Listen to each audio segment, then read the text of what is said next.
Remember in science last time how we talked about gravity? We talked about how gravity pulls things to the ground. And also if you put something on something that's slanted, it can fall down because of gravity. Well, I want to tell you guys about a word you need to know.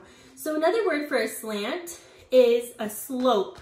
So this going down is a slope. I can make the slope taller or lower, but this is called a slope.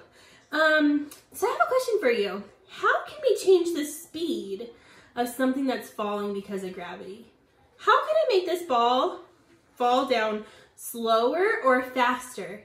What do you think? How can I do that? Well, I have a couple of ideas. So I could make the slant taller. So if I made this slope, this is called a slope. If I made it taller, it might roll faster. Watch this.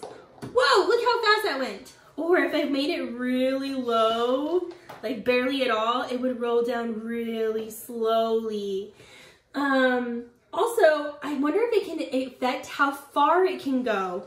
So I'm wondering if I set up this slope, if I put it here, would it fall further if I put it at the top?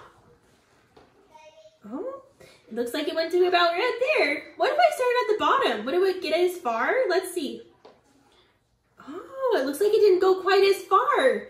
So your job is to play around with a slope. So all you need to make a slope is I used a book, and then these are coasters. These are like things that you set on your table so that like cups don't get wetness on your table, or you can use anything.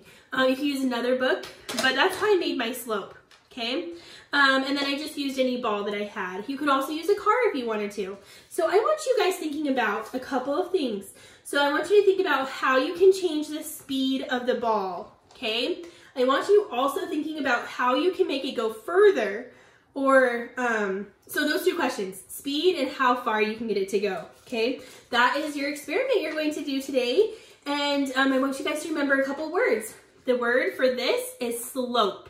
I also want you to remember the word gravity, because gravity is what helps make things fall to the ground, and it's also what helps make things roll down a slope, okay? All right, have fun experimenting with your slopes.